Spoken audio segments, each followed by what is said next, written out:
आपको मैप ऐसे याद हो जाएगा कि आपको लगेगा "अरे भाई हमने तो बहुत मेहनत करी। हिस्ट्री भी इसी से हो जाएगी, ज्योग्राफी भी इसी से हो जाएगी बस। बट इंडस्ट्री यहाँ क्यों बनी है? क्योंकि वहाँ पे रॉ मटेरियल है, क्योंकि वहाँ पे लेबर मिल रही थी, क्योंकि वहाँ पे इलेक्ट्रिसिटी है, पावर। पॉल्यूशन भी काफी करती है, इन्वायरमेंट को डिग्रेड भी काफी करती है। पॉल्यूशन होने से रोको, देन ऑयल और गैस यूज करो इंस्टेड ऑफ कोल, पेट्रोलियम, जिससे स्मोक कम प्रोड्यूस हो। हेलो बच्चों, स्वागत है आप सभी का आपके अपने YouTube channel science and fun पे, जहां हम टीचर्स आपको दिल और दिमाग दोनों से पढ़ाते हैं। तो आप क्लास 10 के बच्चों ने इतना सारा प्यार दिया है मेरे NCERT line by line series को, तो उसी को आगे बढ़ाते हुए हमने लास्ट पहले किया था मिनरल्स, तो अब बारी है ज्योग्राफी के आखिरी चैप्टर की, दैट इज मैन्युफैक्चरिंग इंडस्ट्रीज। तो आज के इस लेक्चर में हम पूरा मैन्युफैक्चरिंग इंडस्ट्रीज समझेंगे, एनसीईआरटी की लाइन बाय लाइन हर एक बॉक्स और हर एक इंपॉर्टेंट क्वेश्चन करते हुए चलेंगे। साथ ही साथ हम साथ में ही बनाएंगे अपने हाथों से नोट्स, यहां मैं और वहां आप अपनी नोटबुक में। तो प्लीज अपनी एनसीईआरटीज, अपनी नोटबुक और अपनी पेन अपने हाथ में लेके बैठिएगा, क्योंकि आपको आज यहां बैठ के पूरा का पूरा चैप्टर एकदम क्रिस्टल क्लियर होने वाला है। कोई डाउट नहीं बचेगा, आई गारंटी। ठीक है बच्चों, तो शुरू करते हैं मैन्युफैक्चरिंग इंडस्ट्रीज। जिससे पहले मैं आपको एक इंफॉर्मेशन दे दूं कि साइंस एंड फन पे हमने स्टार्ट कर दिया है क्रैश कोर्स, जिसमें अगर आपने अभी तक कुछ भी नहीं पढ़ा है या आपको रिवीजन की बहुत जरूरत है, आपको क्विक रिवीजन करनी है आपके प्री बोर्ड्स के लिए, आपके बोर्ड्स के लिए, so this course is for you. Because इस कोर्स में हम 45 डेज के अंदर सारा syllabus math, science, English, SST का कराने वाले हैं। एंड उस 45 डेज के बाद हम लोग करेंगे इसके मॉक टेस्ट सीरीज, साथ ही साथ डाउट्स, साथ ही साथ असाइनमेंट, सब कुछ आपको इस कोर्स में मिलने वाला है। ये पूरा इसका वीक वाइज स्केड्यूल है। मैं ज्यादा डेप्थ में नहीं जाऊंगी क्योंकि ऑलरेडी इसके ऊपर डेडिकेटेड वीडियो बनी हुई है चैनल पे, तो वो आप देख सकते हो। Plus the price of the course will be just 999, that is 1000 rupees. I think ये 1000 आपके लिए एक्सपेंस नहीं, इन्वेस्टमेंट होगी आपकी खुद पे, क्योंकि अगर 1000 लगा के आपके इन बचे हुए 2 महीनों के अंदर अंदर, एक्चुअली 1.5 महीने के अंदर अंदर आप 90% प्लस वाले बच्चे बन जाते हो, तो ये एक्सपेंस कैसे हुआ? ये तो इन्वेस्टमेंट ही हुई। सो बस choice is yours. Science and fun की ऐप डाउनलोड करनी है, वहां जाके आप ये कोर्स परचेज कर सकते हो, जिसमें हम लोग स्टार्ट टू एंड सारा का सारा सिलेबस आपको कराने वाले हैं। चलिए back to our chapter, that is manufacturing industries. मैंने अपनी एनसीईआरटी अपने पास रख ली है, कृपया आप भी अपनी एनसीईआरटी ले आइए, नोटबुक ले आइए, पेन ले आइए और पेंसिल ले आइए, और फिर इस चैप्टर को स्टार्ट कीजिएगा। देखिए बच्चों, सबसे पहले बात कर लेते हैं इस चैप्टर के नाम के बारे में, मैन्युफैक्चरिंग इंडस्ट्रीज। आपने ज्योग्राफी में सबसे पहले अगर देखा जाए तो बात करी एग्रीकल्चर की, जो कि था प्राइमरी सेक्टर। फिर आपने बात करी मिनरल्स की, मिनरल्स में भी माइनिंग पोर्शन जो आता है वो सारा प्राइमरी सेक्टर आता है। अब बारी है मैन्युफैक्चरिंग यानी कि सेकेंडरी सेक्टर को अच्छे से पढ़ने की। कुछ कुछ चीजें बुक्स में अपडेट हुई हैं, उसी अकॉर्डिंग आपको ये लेक्चर मिलने वाला है, तो कुछ आपको देखने की जरूरत नहीं है, बस नई एनसीईआरटी आपके पास होनी चाहिए। ऑल्सो बच्चों, हम लोगों ने मिनरल्स जब किया था तो पूरा एनसीईआरटी क्वेश्चंस तक किया था, ये भी हम करने वाले हैं। यहाँ पे मैन्युफैक्चरिंग का मतलब होता है रॉ मटेरियल्स जो हमें एग्रीकल्चर प्राइमरी सेक्टर से मिले हैं, उसको किस तरीके से हम मोल्ड करके लोगों के लिए फिनिश गुड्स बनाएंगे। यानी कि इस चैप्टर में आप बात करोगे बेसिक अलग अलग इंडस्ट्रीज के बारे में, इनकी क्लासिफिकेशन के बारे में, इनकी इंपॉर्टेंस के बारे में, क्या ये एनवायरनमेंट को नुकसान पहुंचाती हैं और क्या इस नुकसान को रोकने के लिए किया जा सकता है। इस चैप्टर से 5 मार्कर एक्सपेक्टेड है बोर्ड एग्जाम में। तो कौन सा 5 मार्कर होगा वो आपको इस वीडियो की एंड में पता चलेगा ही चलेगा, क्योंकि सारा कुछ पता है भैया, हर साल PYQs करते हैं, उस अकॉर्डिंग क्या क्या आएगा, एवरीथिंग इज एक्सपेक्टेड। ठीक है भाई। ऑल्सो बच्चों, नोट्स साथ साथ बनाने हैं, वीडियो को पॉज करना है, नोट्स बनाने हैं, आगे बढ़ना है। देखिए बच्चों, सबसे पहले बात करते हैं on the occasion of Diwali Harish went to a market with his parents. Harish अपने पेरेंट्स के साथ मार्केट जाते हैं, वहां वो परचेज करते हैं शूज, क्लोथ्स अपने लिए। उनकी मम्मी परचेज करती हैं कुछ बर्तन, sugar, T, Diya's, earthen lamps जिनको दिया कहते हैं मिट्टी के। Harish observed that the shops in the market were flooded with items for sale. He wondered how so many items could be made in such large quantities. उसने सोचा हर एक इंसान पटरी पे दिया लेके बैठा हुआ है, कितने सारे बर्तन हैं, कितने सारे कपड़े हैं, ये इतना सारा बनता कैसे होगा, कहां बनता होगा? His father explained that shoes, clothes, sugar, etc. are manufactured by machines in large industries. Some utensils are manufactured in small industries, while items like diya are made by individuals, artisans at household industry. तो यहाँ पे उन्होंने बताया कि बड़ी बड़ी industries भी होती हैं, छोटे स्केल के लिए छोटी इंडस्ट्रीज भी होती हैं, और ये दिया तो लोग अपने घरों में ही मिट्टी से बनाते हैं. So do you have some ideas about these industries? क्या आप जानते हैं इन इंडस्ट्रीज के बारे में? आइए समझ लेते हैं क्या होती हैं इंडस्ट्रीज. तो सबसे पहले मैन्युफैक्चरिंग की definition. This is the definition.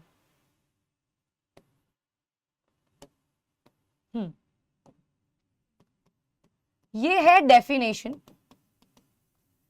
Production of goods in large quantities after processing from raw materials to more valuable product is called manufacturing. जब हम रॉ मटेरियल्स को एक वैल्यूएबल प्रोडक्ट में कन्वर्ट करते हैं, चेंज करते हैं, इसे कहा जाता है मैन्युफैक्चरिंग. बेटा कई बच्चों को क्ले से खेलना बहुत पसंद होता है. वो क्ले लेके आते हैं, वो एज इट इज डो तो बड़ा गंदा सा लगता है, लेकिन जब वो उससे हाथी, घोड़ा, पता नहीं क्या क्या बनाते हैं, कितना अट्रैक्टिव लगता है. तो यहाँ पे भी वो रॉ मटेरियल अट्रैक्टिव नहीं होता, ना ही उसको हम सीधा कंज्यूम कर सकते हैं. इसीलिए वहां से लेकर इसको मैन्युफैक्चर किया जाता है, चेंज किया जाता है, और फिर मार्केट में बेचा जाता है. Do you know that paper is manufactured from wood, sugar from sugar cane, iron and steel from iron ores and aluminium from bauxite? क्या आप ये सब जानते हैं कि कहां से ये चीजें बनती हैं? Do you also know that some types of clothes are manufactured from yarn, which itself is an industrial product? That is, yarn is not a raw material. Exactly. ये भी आगे से मैन्युफैक्चर होके ही आया है. तो कुछ चीजें 2 बार प्रोसेसिंग में जाती हैं. सारा का सारा आयरन फिनिश प्रोडक्ट नहीं होता, सारा का सारा स्टील फिनिश प्रोडक्ट नहीं होता. कुछ स्टील से बर्तन, हैंडल्स, गेट्स भी बनने अलग अलग इंडस्ट्रीज में जा रहे हैं. So people employed in the secondary activities manufacture the primary materials into finished goods. तो जो लोग इस मैन्युफैक्चरिंग सेक्टर में काम कर रहे हैं, वो एग्रीकल्चर से लिया हुआ रॉ मटेरियल चेंज करते हैं, मैन्युफैक्चर करते हैं.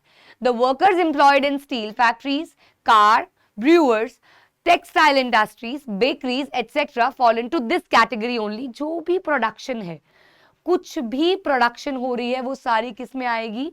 Even the bakeries in which they are making cakes, this is also manufacturing. They are making something new from raw materials. So, some people are employed in providing services. In this chapter, we are mainly concerned with manufacturing industries which fall in the secondary sector. हम यहाँ services की बात नहीं करेंगे, हम यहाँ बात करेंगे totally manufacturing, that is secondary sector के बारे में. The economic strength of a country is measured by the development of manufacturing industries. Very nice.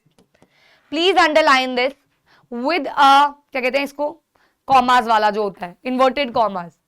देखिए बच्चों, आपके बोर्ड एग्जाम में आपको क्वेश्चंस आसान नहीं आएंगे. यानी कि अगर आप इस क्वेश्चन पे फोकस करें, the economic strength of a country is measured by the development of manufacturing industries. यानी कि यहां पे आपसे इनडायरेक्टली पूछ रहे हैं इंपॉर्टेंस ऑफ मैन्युफैक्चरिंग इंडस्ट्रीज.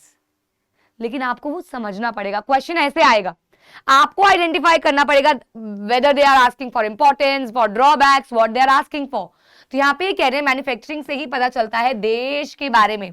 और इसी के तरीके दूसरी स्टेटमेंट आती है, मैन्युफैक्चरिंग सेक्टर को कंसीडर किया जाता है as the backbone of development. कैसे? वो दोनों बातों में आपको क्या लिखना है? Importance of manufacturing industries. ये दोनों बातें, पीछे डेवलपमेंट वाली, यहां बैकबोन वाली, दोनों स्टेटमेंट्स का आंसर है, या फिर इंपॉर्टेंस डायरेक्टली पूछ लेंगे. तीनों का आंसर है इंपॉर्टेंस ऑफ मैन्युफैक्चरिंग. कि मैन्युफैक्चरिंग इंडस्ट्रीज आखिर करती क्या है, what they do for the economy, for the development of the country. तो सबसे पहले वो करती हैं बेटा मॉडर्नाइजिंग एग्रीकल्चर। देखिए बच्चों, मैन्युफैक्चरिंग सेक्टर से बनते हैं tools, machineries which help in modernising agriculture. पहले हाथों से खेती की जाती थी, फसल काटी जाती थी, अब टूल्स मशीनरीज आ गई जिससे मॉडर्नाइज हो गया है एग्रीकल्चर।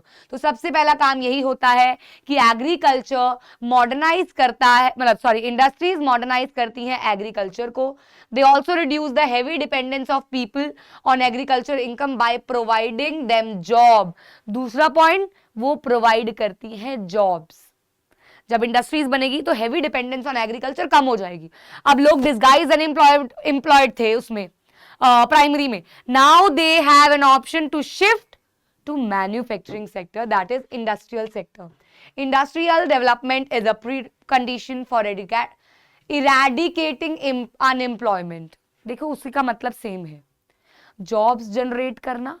पेपर में 5 नंबर का आ गया तो ये अलग पॉइंट बन गया, इरेडिकेशन ऑफ पॉवर्टी, अनएम्प्लॉयमेंट। क्या होगा, अनएम्प्लॉयमेंट खत्म हो जाएगी तो पॉवर्टी खत्म हो जाएगी, and poverty from our country. This was the main philosophy behind public sector industries and joint sector ventures. You will read about this. It was also aimed at bringing down regional disparities. इसीलिए जो अलग अलग tribes में अलग अलग वो बनी हुई थी इंडस्ट्रीज, उसको डिस्पैरिटीज को कम करने के लिए ये सेक्टर बनाया गया। Export of manufactured good expand trade and commerce. It will help in foreign exchange, trade होगा, जितना प्रोडक्शन होगी उतना ट्रेड कर पाएंगे हम। Countries that transform their raw material into wide variety of finished goods, prosperous country होती है, जहां खुशहाल कंट्री होती है, जहां पे बहुत सारी प्रोडक्शन, बहुत सारी एम्प्लॉयमेंट जनरेट होती है। So these are the pointers कि क्या क्या इंपॉर्टेंस है बच्चों। इंपॉर्टेंस यही है, एग्रीकल्चर को मॉडर्नाइज कर रही है, जॉब क्रिएट कर रही है, पॉवर्टी कम कर रही है, अनएम्प्लॉयमेंट कम कर रही है, फॉरेन एक्सचेंज लेके आ रही है, और साथ ही साथ इंडिया को प्रॉस्पर बना रही है। मैम नोट्स अभी रुक जाओ, सब बनाने के लिए दे रही हूं सब कुछ। ये एक क्वेश्चन आपका कंप्लीट हो गया 5 मार्कर, जिसको 3 तरीके से मैंने आपको बता दिया है। एक कौन सा बताया मैंने आपको, डेवलपमेंट वाला, एक बताया बैकबोन वाला, और तीसरा डायरेक्ट इंपॉर्टेंस ऑफ मैन्युफैक्चरिंग, जो कि आपकी एनसीईआरटी क्वेश्चन में भी है। तो ये उसका आंसर हो गया। एक आपका एनसीईआरटी क्वेश्चन हो गया है, दैट इज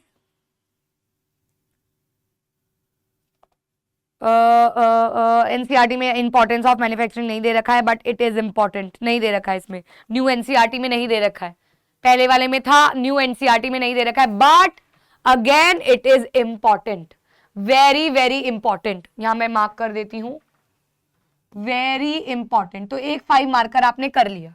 अब दूसरा क्वेश्चन आ गया है, दूसरा क्वेश्चन है ये, मार्क कर लीजिए। Agriculture and industry are not exclusive of each other. एक इस तरीके से आता है एक्सप्लेन, दूसरा आता है agriculture and industry move hand in hand. ये दूसरा क्वेश्चन है, और यानी कि सेम ही आंसर है इसका।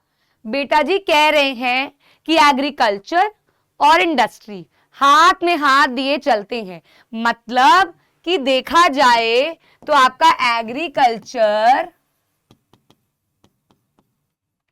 और इंडस्ट्री हो गए आज के टाइम के निब्बा निब्बी। ठीक है जी, एग्रीकल्चर और इंडस्ट्री निब्बा निब्बी हो गए, दोनों हाथ में हाथ डाल के चलते हैं, दोनों एक दूसरे का सपोर्ट करते हैं, दोनों पूछते हैं बाबू ने खाना खाया, सोना ने निन्नी की कि नहीं की, है ना भाई। तो दोनों एक दूसरे का ख्याल रखते हैं। यही क्वेश्चन है आपके एग्जाम में निब्बा निब्बी ना लिखा ना, तो हाँ कहीं लिखा हो कि एग्रीकल्चर इज निब्बा एंड दिस इज निब्बी, no, it's just an example. तो क्या है, दोनों एक दूसरे का सपोर्ट कर रहे हैं, किस तरीके से, आइए देखते हैं। So for example, agro industries in India have given a major boost to agriculture. देखो क्या हुआ है, एग्रो इंडस्ट्रीज ने बूस्ट किया है एग्रीकल्चर को, उनकी प्रोडक्टिविटी बढ़ा के, पहला पॉइंट।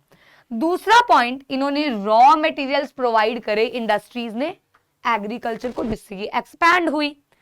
तीसरी चीज, इन्होंने प्रोडक्ट्स भी हेल्प किए, जैसे कि पंप्स हो गए, फर्टिलाइजर्स हो गए, ये सब इंडस्ट्रीज से ही मिलते हैं। ऑल्सो इन्होंने एग्रीकल्चरिस्ट का ही नहीं बल्कि प्रोडक्शन प्रोसेस को काफी एफिशिएंट भी किया है। फॉर एग्जाम्पल, पहले यार लोग हाथों से लगे रहते थे, बहुत समय भी लगता था। अब ये मशीनरीज आने की वजह से काम बहुत आसान और बहुत एफिशिएंट हो चुका है, कम से कम वेस्टेज होती है इसमें। In the present day world of globalization, our industry needs to be more efficient and competitive. तो self sufficient बनाया है इस दोनों process ने। Alone is not enough. Our manufactured goods must at par in quality with those in the international market. सिर्फ और सिर्फ production करते जाओ ही नहीं होना चाहिए, क्वालिटी भी मेंटेन करनी है, जिसकी वजह से वी नीड इंडस्ट्रीज ताकि इंटरनेशनल मार्केट में compete कर पाए। Now it's time to make some notes. ये है आपका पेज नंबर 1, जो मेरा पेज 2 पे आया है, 2 पेजेस पे आया है, जहां आप सबसे पहले लिखेंगे मैन्युफैक्चरिंग की definition. You can take screenshot, I am getting a side, you can take screenshot from this, जहां आप मैन्युफैक्चरिंग की डेफिनेशन एंड देन आप लिखेंगे इंपॉर्टेंस। इंपॉर्टेंस में modernising agriculture, creating job, helps in foreign exchange, prosperity to the country, one more thing, eradication poverty and unemployment भी आप इसके अंदर डाल सकते हैं। तो ये आपके बेटा जी 5 पॉइंटर्स बन जाते हैं। ओहो सॉरी, ये आपके 5 पॉइंटर्स बन जाते हैं इसी तरीके से, ठीक है।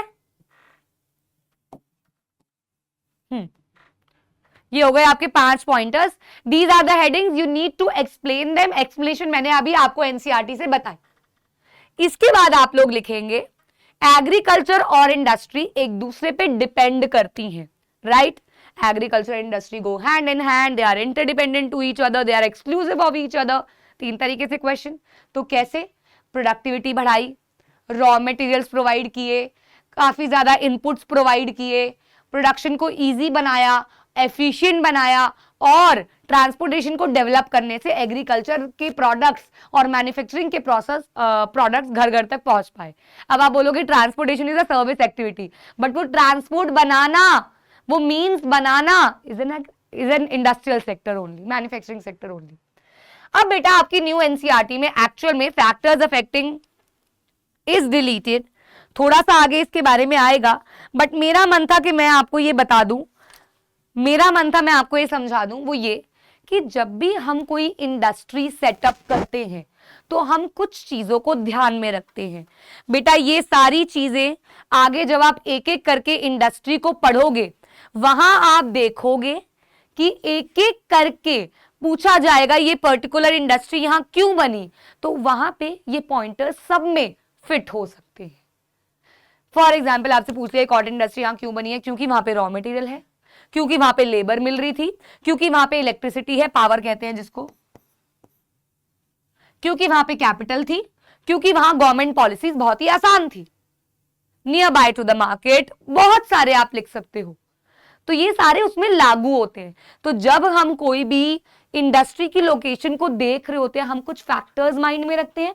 वो फैक्टर्स क्या है कि रॉ मटेरियल्स पास में है, लेबर मिल रही है, पावर का मतलब होता है इलेक्ट्रिसिटी है वहां पे,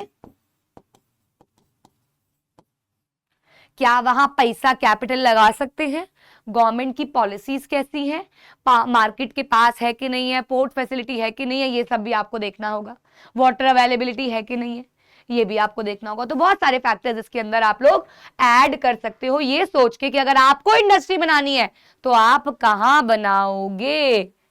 क्लियर? पक्का? यहां तक आपको सब कुछ क्लियर है? चले आगे। चलिए भाई, अब हम आगे बात करेंगे क्लासिफिकेशन ऑफ इंडस्ट्रीज के बारे में। इसके भी आगे मैं फ्लो चार्ट बनवाऊंगी आपसे, डोंट वरी। अच्छा, इसका स्क्रीनशॉट लिया आपने? इस वाली स्लाइड का भी ले लीजिए ताकि जब आप बनाएंगे तो आपके पास हो। Next is list the various manufacture products you use in your daily life, जैसे कि transistors, electric bulbs, vegetable oil, cement, glassware, petrol, matches, scooters, automobiles, medicines, and so on. If we classify the various industries based on particular criteria, then we would be able to understand their manufacturing. इसलिए इसको classify किया जाता है। Now classification होती है सबसे पहले on the basis of raw materials. Raw material के बेसिस पे दो टाइप्स है, agro based and mineral based. Agro based में वो इंडस्ट्रीज आती हैं जो एग्रीकल्चरल प्रोडक्ट से बनी होती है, for example cotton, woollen, jute, silk, textile, rubber, sugar, T, coffee, edible oil. पहले बेटा आपके पास न्यू एनसीईआरटी नहीं है तो आप गूगल से डाउनलोड कर लीजिएगा लेटेस्ट एनसीईआरटी, उसमें सब कुछ है। यहाँ पे एग्रो बेस, पहले ये सब जो क्लासिफिकेशन है बहुत कम आती है, और पहले ये सब आपके बुक में एक्सप्लेन थी, जो अब नहीं है, अब नहीं बची, अब सिर्फ कॉटन जूट पढ़ा रहे हैं आपको और कुछ नहीं पढ़ा रहे हैं, और केमिकल पढ़ा रहे हैं। मिनरल बेस में आती है जो कि एग्रीकल्चर से नहीं आ रही, मिनरल बेस्ड है, for example iron and steel, cement, aluminium, machine, tools, petrochemicals, जो एग्रीकल्चरल प्रोडक्ट्स को यूज नहीं कर रही, जो एग्रीकल्चर से आ रहे रॉ मटेरियल्स को यूज नहीं कर रही। तो ये हो गई आपकी on the basis of raw materials. फिर आ गया मेन रोल के बेसिस पे दो होती है, एक होती है बेसिक और की इंडस्ट्री, जो बनाती एक्चुअली जो मैन्युफैक्चर कर रही है आगे के लिए भी रॉ मटेरियल। क्या सारा प्लास्टिक मार्केट में आ जाता है? नहीं, कुछ जाता है मग्गों की फैक्ट्री में, कुछ जाता है बाल्टियों की फैक्ट्री में, कुछ जाता है टॉयज की फैक्ट्री में, कुछ जाता है कहीं। सो बेसिकली ये वो इंडस्ट्रीज होती हैं जो सप्लाई करती हैं प्रोडक्ट एज रॉ मटेरियल, ताकि आगे उनको और प्रोडक्शन की नीड है। Iron, steel, copper smelting, aluminium smelting, ये सब वही आता है। कंज्यूमर इंडस्ट्री में वो प्रोडक्ट्स बनते हैं जो डायरेक्टली अब कंज्यूमर के यूज करने लायक बन चुके हैं, कंज्यूमेबल बन चुके हैं, जैसे कि sugar, toothpaste, paper, swing machine, fans etcetera. जो भी चीजें अब लोग सीधा इस्तेमाल कर सकते हैं उन्हें कहा जाता है कंज्यूमर इंडस्ट्रीज। कैपिटल के बेसिस पे दो, small scale, large scale. Small scale जिसमें आप 1 करोड़ से कम की इन्वेस्टमेंट का प्रोडक्ट डाल रहे हो, किराने की दुकान खोल ली आपने, 70-80 लाख का सामान भी डाल दिया, बड़े स्केल पे खोल दी, वैसे तो 4-5 लाख का ही सामान बहुत होता है, लेकिन खोल दी। 1 करोड़ से कम तो स्मॉल स्केल, 1 करोड़ से ज्यादा बड़ी बड़ी फैक्ट्री बना रहे हो, बिजनेस चला रहे हो, वो हो गई लार्ज स्केल इंडस्ट्री। ठीक है जी। On the basis of ownership 4 होती है, 5 बेसिस है टोटल, ये चौथा हम कर रहे हैं। पहला आ गया पब्लिक सेक्टर, जो own and controlled by the government, Bharat heavy electrical limited, steel authority of India limited, totally government. Then आ गया प्राइवेट सेक्टर, ये ओन और कंट्रोल किया जाता है by the private individuals, for example TISCO, Reliance, Bajaj auto limited, Dabur industries, जो भी प्राइवेटाइज्ड है। अब तो टीपीडीडीएल भी, इलेक्ट्रिसिटी भी हमारी प्राइवेटाइज्ड है। जॉइंट सेक्टर में आते हैं jointly owned by public and private. Basically यहाँ पे स्टेट और इंडिविजुअल्स और ग्रुप ऑफ इंडिविजुअल्स होते हैं, जैसे कि ऑयल इंडिया लिमिटेड, ये जॉइंटली ओन किया गया है पब्लिक और प्राइवेट सेक्टर के द्वारा। कई पब्लिक सेक्टर में प्राइवेट लोगों को ये लोग इन्वॉल्व कर लेते हैं फॉर फंड रेजिंग, तो ये बन जाता है joint sector. And last is cooperative sector. Cooperative sector में वो इंडस्ट्रीज आती हैं जो ओन और ऑपरेट की जाती हैं by the producers or the suppliers of raw materials or the workers those are working। yes, सब लोग मिलके एक ग्रुप बनाते एक पर्टिकुलर इन्वेस्टमेंट करते हैं और फिर उसको चलाते हैं, और जो भी प्रॉफिट आता है अपने इन्वेस्टमेंट के रेशियो में डिस्ट्रीब्यूट कर लेते हैं। इसका सबसे बड़ा एग्जाम्पल है अमूल, सबसे बड़ा।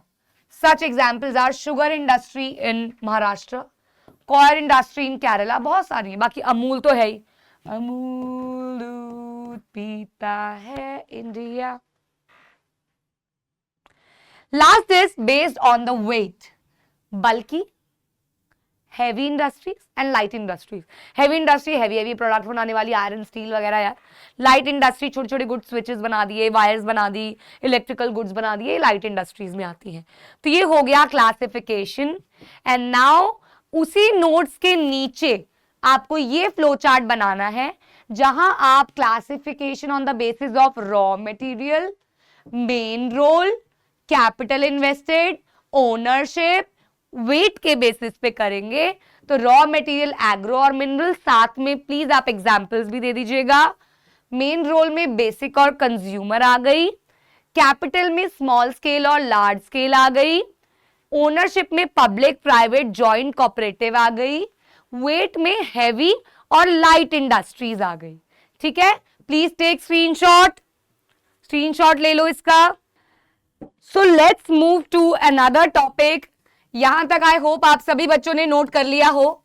अब हम बात करेंगे एक एक करके अलग अलग इंडस्ट्रीज के बारे में, जिसमें हम पढ़ेंगे एग्रो बेस्ड अलग से एंड देन कुछ मिनरल बेस्ड इंडस्ट्रीज। कैसे करना है, क्या करना है, उसके लिए घबराने की बिल्कुल भी जरूरत नहीं है। हैंड रिटन नोट्स को जारी रखेंगे और साथ साथ इंपॉर्टेंट मैं बताती चल ही रही हूं। तो बच्चों सबसे पहले बात करेंगे एग्रो बेस्ड इंडस्ट्रीज के बारे में। क्लासिफिकेशन के टाइम पे मैंने आप लोगों को बताया था एग्री यानी कि एग्रो बेस्ड इंडस्ट्रीज जो होती हैं वो एग्रीकल्चर प्रोडक्ट के इस्तेमाल से बनाई जाती हैं, वही रॉ मटेरियल्स होते हैं। तो इसके एग्जांपल्स में आ गए cotton, jute, silk, woollen textiles, sugar, edible oil etcetera. और ये इंडस्ट्रीज डिपेंड करती हैं एग्रीकल्चर से आए हुए रॉ मटेरियल पे। तो ये हो गई एग्रो बेस्ड इंडस्ट्रीज की डेफिनेशन कि भैया ये डिपेंड करती है एग्रीकल्चर से आए हुए रॉ मटेरियल से। बच्चों इस वाले टॉपिक से एक 1 मार्कर आ जाता है। 1 मार्कर क्या आता है, आपको ना ये दिया होगा, मतलब 4 चीजें दी होंगी 1 2 3 4 करके, आपको उसको अरेंज करना होगा, आपको उसको अरेंजमेंट में लेके आना होगा। नंबर 1 क्रोनोलॉजिकल ऑर्डर में। फॉर एग्जाम्पल आपको पहले बता देंगे क्या होता है, सबसे पहले क्या हुआ जा रहा है। पहले तो भैया प्लकिंग होगी, उसके बाद सॉर्टिंग होगी, उसके बाद डाइंग होगी, वीविंग होगी, फैब्रिक में कन्वर्ट किया जाएगा। तो ये प्रोसेस आपको बचपन से फाइबर टू फैब्रिक चैप्टर से पता है, क्लास 7-6 से। वही यहां पे अप्लाई करना है और फिर उसको क्रोनोलॉजिकल ऑर्डर में चेंज करना है। That's it. अब हम बात करेंगे टेक्सटाइल इंडस्ट्रीज के बारे में। I think you all should know कि इंडिया टेक्सटाइल इंडस्ट्रीज में महारत हासिल किए हुए हैं। हमारे इंडिया में टेक्सटाइल प्रोडक्शन की कोई भी कमी नहीं है। Textile industry occupies unique position. तो बच्चों क्या है, इनकी काफी अलग सी पोजीशन है हमारे भारत देश में, because it contribute significantly to industrial production. क्योंकि ये इंडस्ट्रियल प्रोडक्शन में कॉन्ट्रीब्यूट करती है, ये इंप्लॉयमेंट जनरेट करती है, ये फॉरेन एक्सचेंज अर्निंग्स, ट्रेड से जो अर्निंग्स होती हैं वो जनरेट करवाती है। It is the only industry, 1 marker, कौन सी है ओनली इंडस्ट्री जो कि सेल्फ रिलायंट है। बच्चों एक बात और बता दूं, कभी भी आपको एग्जाम में ये नहीं आएगा राइट अबाउट टेक्सटाइल इंडस्ट्रीज, आपको आएगा विच industry is self reliant, explain its features. तो आपको पहले तो आइडेंटिफाई करना होगा, इस सेल्फ रिलायंट की बात कर रहे हैं, अच्छा ये टेक्सटाइल इंडस्ट्री है, और फिर आपको इनके फीचर्स बताने होंगे। यूनिक पोजीशन होल्ड करता है, एम्प्लॉयमेंट जनरेशन करता है, डेवलपमेंट में हेल्प करता है, फॉरेन एक्सचेंज में हेल्प करता है, तो फिर इसके फीचर्स बताओगे आप। ठीक है जी। Complete the value chain, that is, क्योंकि ये सेल्फ रिलायंट क्यों है, क्योंकि ये रॉ मटेरियल से लेकर highest value added product, that is final product तक ये खुद चेन से बनाते हैं। इनके खुद के वो होते हैं, फार्म्स होते हैं जहां कॉटन उग रही है, वहां से रॉ मटेरियल्स आते हैं, उसको फिनिश गुड्स में कन्वर्ट किया जाता है। जिसमें सबसे पहले हम बात करेंगे, इसमें हम 3 पढ़ेंगे एग्रो बेस में, कॉटन, जूट एंड शुगर। हम 3 पढ़ेंगे, कॉटन, जूट एंड शुगर। याद रखना factors affecting location of industries, यहां पे वो इस्तेमाल होने वाली है। तो कॉटन टेक्सटाइल क्या है, इन ancient India cotton textiles were produce with hand spinning, हाथों से बुन के कॉटन टेक्सटाइल्स बनाए जाते थे। हैंडलूम वीविंग टेक्निक्स होती थी। 2 तरीके की टेक्निक्स होती है, एक होती है हैंडलूम, दूसरी होती है पावरलूम। हैंडलूम मतलब हाथ से बनाए हुए प्रोडक्ट्स, पावरलूम मतलब मशीनरीज का इस्तेमाल करके बनाए गए products. Now, after the 18th century, power looms came into use. अब बाद में भैया जब ब्रिटिशर्स हमारे देश में आए, वो तो भैया टेक्निक्स लेके आए, और टेक्निक्स जब आई तो पावर लूम्स में शिफ्ट होने लगा। हमारे ट्रेडिशनल इंडस्ट्रीज ने काफी सफर किया, सेटबैक हुआ, and because they could not compete with the mill made cloth, क्योंकि बच्चों वो सस्ता होता था, एक्यूरेट होता था, क्वालिटी वाइज भी ठीक होता था, सिमिलर होता था, वही हाथ से बनी हुई चीज में इधर उधर हो जाता है, महंगा होता है क्योंकि लेबर्स लगे होते हैं। तो इन कारणों की वजह से लोगों ने शिफ्ट करना शुरू कर दिया था मिल मेड प्रोडक्ट्स पे। आप ही बता दीजिए ना, आपके घरों में चद्दर जो होती है वो मशीन से आई हुई होती है, हाथ से बुन के किसने बनाई है? हाथ से बुनी हुई चद्दर बेटा बहुत बहुत अमीर लोग बिछाते हैं, वो भी कभी कभी आए गैस। हाथ से बनी हुई साड़ियां, कांजीवरम साड़ियां बड़ी फेमस है तमिलनाडु साइड की, कांजीवरम सुना होगा आपने, हाथों से बनती है। आप अगर जयपुर गए हो, काफी सारी मिल्स है वहां पे, हम एक मिल में होके भी आए थे, दे वर प्रोड्यूसिंग फैब्रिक। तो बेटा वो हाथ से बने हुए फैब्रिक, वो मैट्स, वो रजाइयां, वो बहुत महंगी होती है, बहुत महंगी। ठीक है जी, ओके। अभी आपने देखा होगा दिलजीत दोसांझ जी सिटी पैलेस में रुके हुए थे जयपुर में इल्यूमिनाटी टूर में। तो वी वेंट देयर, जब बहुत पहले की बात है, 2-3 साल पहले, 4-5 साल पहले की बात है, तो हमने वहां से एक रजाई खरीदी थी बेटा, हैंड स्पन रजाई है वो। आई थिंक वो 3,500 के करीब आई थी, 3,500-4,000 के करीब आई थी। और वो इतनी पतली है, जस्ट लाइक अ चद्दर, बट वो इतनी वार्म है, लाइट वेट है, हाथ से बनी हुई है, इसलिए वो महंगी भी है। रेडीमेड आपको मिल जाएंगी 500-700-1000 रुपए में, लेकिन वो उसमें एक वार्मथ है, उसमें हाथ से बना हुआ, पूरा हाथ से सिलाई हुई हुई चीज है। तो यार बहुत महंगी है। अभी हमारे ड्राइंग रूम में एक पिक्चर लगी हुई है, फोटो लगी हुई है, वो कैनवास पे पेंटेड है, बहुत महंगी पिक्चर है वो, बहुत महंगी। मतलब पिक्चर नहीं, एक्चुअली वो पेंटेड है, क्लोथ पेंटेड है, कैनवास से पेंटेड है, कैनवास नहीं cloth, canvas is different, cloth पे पेंट की गई है वो, बहुत जयपुरी स्टाइल में। वो भी हम वहीं से लेके आए थे, पुष्कर से लेके आए थे वो हम, जो यूनिक टेम्पल है ब्रह्मा जी का। तो यार ये चीजें जो हैं ये बहुत महंगी होती हैं, नो डाउट। हमें लगता है अरे यार क्या है ये, क्या है ये, लेकिन एक्चुअल में कश्मीरी शॉल्स, पोंचूज गर्ल्स पहनती है ना, पोंचूज, वो भी जो हाथ से बने हुए होंगे वो 1500-2000 से कम नहीं मिलेंगे, वहीं रेडीमेड आपको 300-300, 250-250 रुपए में मिल जाएंगे। तो जो ऑर्डिनरी क्लास है, मिडिल क्लास है, वो प्रेफर करता है 250-300, वो प्रेफर नहीं करेगा 2000, क्योंकि आप, मैंने एक बार लिया था, वो था 1500 रुपए का, INA दिल्ली हाट से, तो वो मैंने पहना, वो मैं कितनी बार पहन लूंगी, बट वो बहुत वार्म था। लेकिन मैं हर एक को बताऊंगी थोड़ी, अरे ये ओरिजिनल है, अरे ये ऐसे नहीं। तो इसीलिए हैंडस्पन चीजें काफी महंगी होती हैं। नाउ ये एक बॉक्स में है कि पहली successful textile mill was establish in Mumbai 1854। बेटा 1 मार्कर्स में थोड़ा थोड़ा ये इंपॉर्टेंट होता है। The 2 world wars were fought in Europe, India was a British colony, there was a demand for cloth in UK, hence they gave a boost to the development of the cotton textile industry. तो जब first world war में India participant भी नहीं था, तब भी हम लोगों ने, ब्रिटिशर्स के अंडर थे हम लोग, क्योंकि हमने कंट्रीब्यूट किया, वहां पे जो भी क्लोथ की डिमांड थी वो हमारे इंडिया के टेक्सटाइल प्रोडक्शन से ही पूरी की गई। Now, in the early years, the cotton textile industry was concentrated in the cotton growing belt of Maharashtra and Gujarat. Question आ जाता है, why cotton industries? Why cotton industries are concentrated in Maharashtra and Gujarat? Please please please यहां साथ में लिख लीजिए, वैसे मैंने hand written notes में दिया है। Why cotton industries are situated in Maharashtra, situated और concentrated in Maharashtra and Gujarat. याद आ गया क्या बोलने वाली हूं मैं आगे? याद आ गया आपको? प्लीज याद रखना, मोस्टली ऐसे क्वेश्चन में कि ये पर्टिकुलर इंडस्ट्री यहाँ क्यों बनाई जाती है, कुछ पॉइंट्स कॉमन है, जैसे कि अवेलेबिलिटी ऑफ रॉ मटेरियल, और यहाँ रॉ मटेरियल क्या है? कॉटन। तो यहाँ पे भैया रॉ कॉटन मिलती है। Nearby to the market, लो जी। ट्रांसपोर्टेशन फैसिलिटीज, लो जी। ट्रेडिंग के लिए पोर्ट फैसिलिटीज, रेलवेज रोडवेज के नियर बाय होना, पोर्ट फैसिलिटीज। लेबर मिल जाना, सस्ता लेबर, लो जी। क्लाइमेट बेहतर होना, ये भी तो डिमांड है, लो जी। मॉइस्ट क्लाइमेट, तो ये सब कंट्रीब्यूट करते हैं इसके वहां लोकेटेड होने के, ये सारे पॉइंटर्स हैं। This industry has close links with agriculture and provides a living, मतलब उनको ना पैसे कमाने का मौका देती है, क्योंकि इसके अंदर बहुत सारे लोग एंगेज होते हैं, farmers, cotton boll pluckers, workers engage in ginning, spinning, weaving, dyeing, designing, packaging, tailoring, sewing, बहुत सारे लोगों को काम मिल रहा है बच्चों इस इंडस्ट्री से। ये इंडस्ट्री काफी डिमांड रखती है इंडस्ट्रियल प्रोडक्ट्स में भी, such as chemicals, dyes, packaging, तो बाकी चीजों को भी काफी यूज करती है। Now While spinning continues to be centralized in Maharashtra, Gujarat and Tamil Nadu, weaving is highly decentralized. अलग अलग एरियाज में बांटा हुआ है और वहां से ये लोग वीवर्स अपॉइंट करते हैं to provide scope for incorporating traditional skills and designs of weaving in cotton, silk, zari, embroidery, etc.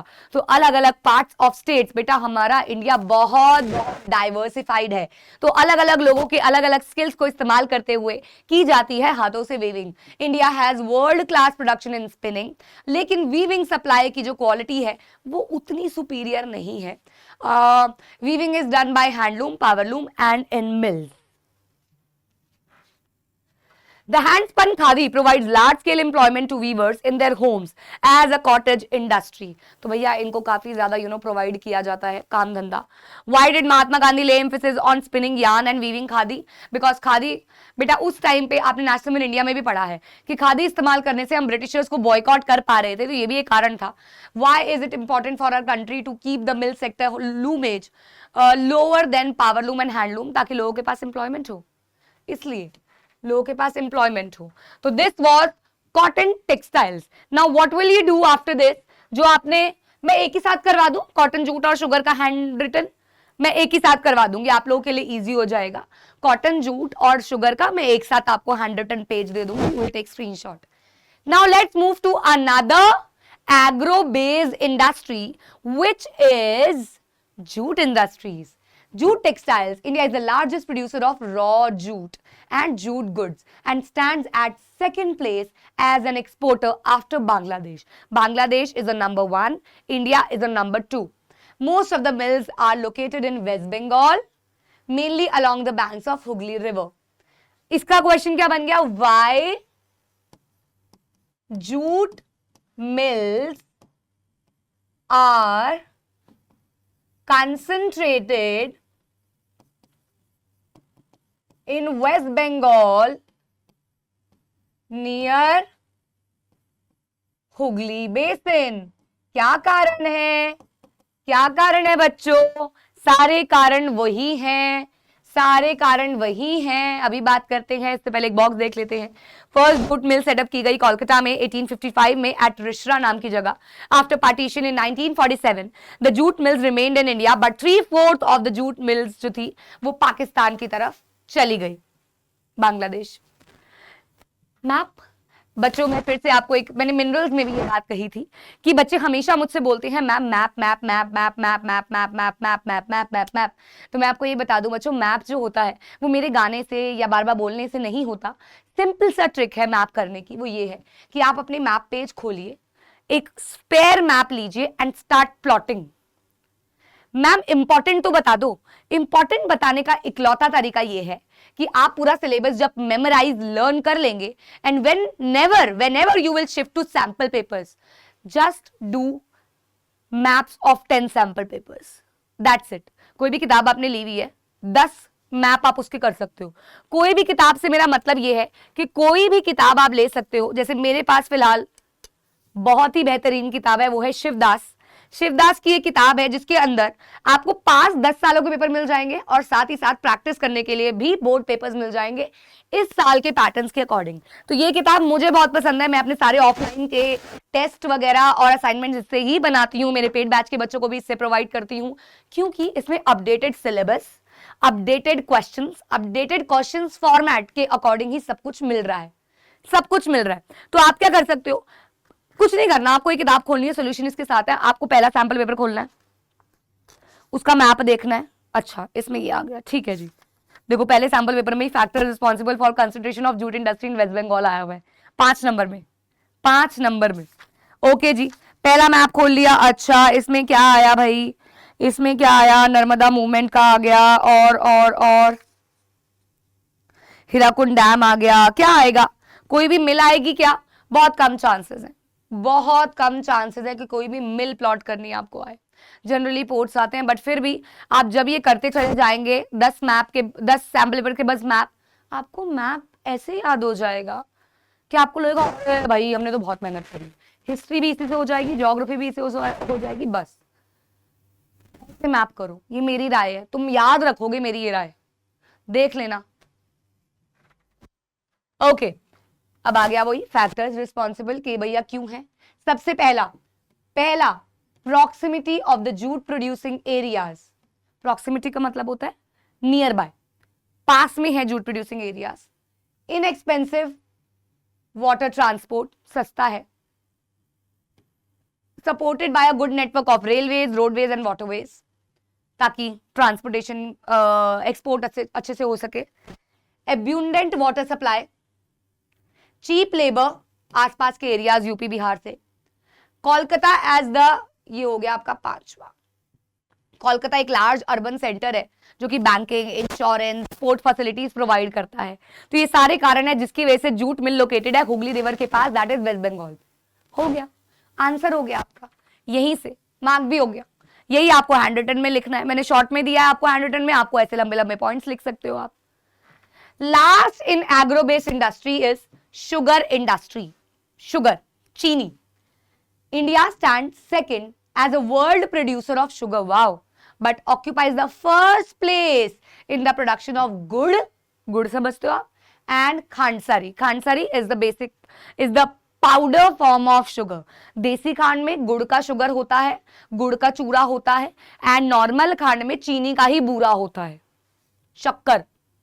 The raw material used in this industry is bulky and in haulage its sucrose content reduces. देखो भाई, question ही आ जाता है कि अक्सर हम sugar industries, sugar cane producing areas के पास ही क्यों लगाते हैं, क्यों हम हमेशा शुगर इंडस्ट्रीज को इसके पास लगाते हैं। तो कारण सबसे बड़ा क्या है, यही, ये बल्कि है, इसको ट्रांसपोर्ट करना आसान नहीं है।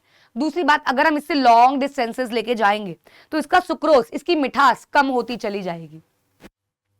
The mills are located in UP, Bihar, Maharashtra, Karnataka, Tamil Nadu, Andhra Pradesh, Gujarat, Punjab, Haryana and Madhya Pradesh। 60% mills जो हैं वो यूपी और बिहार में है। This industry is seasonal nature, so it is ideally suited to the cooperative sector। अच्छा, आपको पता है शुगर को ओन करता है सबसे ज्यादा आपका कोऑपरेटिव सेक्टर। कोऑपरेटिव मैंने आपको बताया था ना, जिसमें लोग ही मार्केटिंग, पैकेजिंग सब कुछ खुद करते हैं, ये इस सेक्टर में आता है। ठीक है। अच्छा, यहां पे मैं ये भी बता दूं आपको, जूट टेक्सटाइल्स में गोल्डन फाइबर भी कहा जाता है जूट को, गोल्डन फाइबर बहुत स्ट्रांग होता है यार ये, सॉरी। हाँ, in recent years there is a tendency for the mills to shift. ये भी एक क्वेश्चन बनता है यहां से भी कि क्या हुआ, जो रिसेंट ईयर्स में मिल्स जो है वो सदर्न साइड पे शिफ्ट होने लगी। तो ऐसा क्यों, क्योंकि यहाँ पे जो केन प्रोडक्शन है वहां पे काफी मिठास है, नेचुरली उस शुगर केन में काफी मिठास है, कूलर क्लाइमेट है, जिसकी वजह से ये लंबे समय तक चल पाता है। Moreover the cooperatives are more successful in these states. तो ये 3 कारण है जिसकी वजह से ये कंसंट्रेशन शिफ्ट हुआ है। ये भी आ सकता है, ये भी इंपॉर्टेंट है। Now you can take screenshot, but आपको कैसे करना है, आपको करना है एग्रोबेस 3 तरीके की, cotton, jute, sugar. Now cotton में क्या है बताओ, factors affecting location of cotton textiles.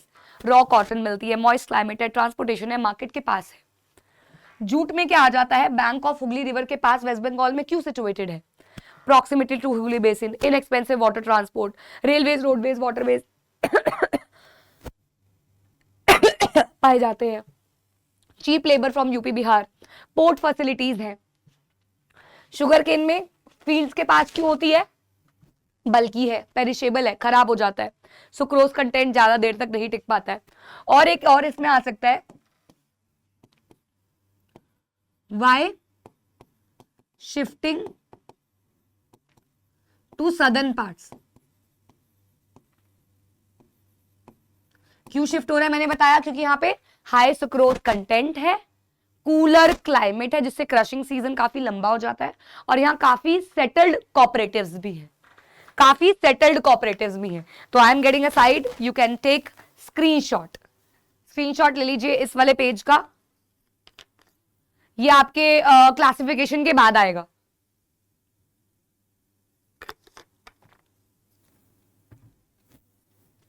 ठीक है, ये क्लासिफिकेशन के बाद आएगा। चले आगे, बिल्कुल चले चले चले चले चले। देखिए बच्चों, मुझे पता है जैसे जैसे बोर्ड एग्जाम्स, प्री बोर्ड्स पास आ रहे हैं, आप लोग टेंस्ड हो, बट मैं यही कहूंगी कि टेंस होने से कुछ नहीं होगा। तो take right decision, either start self study or start with us by purchasing the crash course which is just for ₹1000,999 जो आपके चारों सब्जेक्ट्स कवर करेगा, math, science, English, SST, with in 45 days. Also आपको रिकॉर्डेड भी मिलेगा। Also आपको ये नहीं है 45 डेज के बाद क्लास बंद, उसके बाद भी आपको mock test, doubt session, still exam हम लोग पढ़ाने वाले हैं। एंड आपको बहुत 80-20 रूल के बारे में तो आप लोग हमारे जानते होंगे साइंस एंड फन को, अगर आप देख रहे हो। नहीं जानते तो प्लीज एग्जाम डेज में जरा पीछे जाओ और देखो, वो रूल हमारा सबसे फेमस है। उस दिन सुबह के टाइम 4 बजे जो बच्चों की भीड़ लगती है, क्योंकि उनको पता है साइंस एंड फन का 80-20 रूल इज द बेस्ट। तो आपको क्रैश कोर्स में हम पहले से ही उसी रूल के अकॉर्डिंग इंपॉर्टेंट क्वेश्चंस बताने वाले हैं। जो बच्चों को सुबह के टाइम मिलता है, सुबह के टाइम जिसमें वो एसएसटी में इतना लर्न भी नहीं कर पाते, वो आपको पहले ही मिलना शुरू हो जाएगा।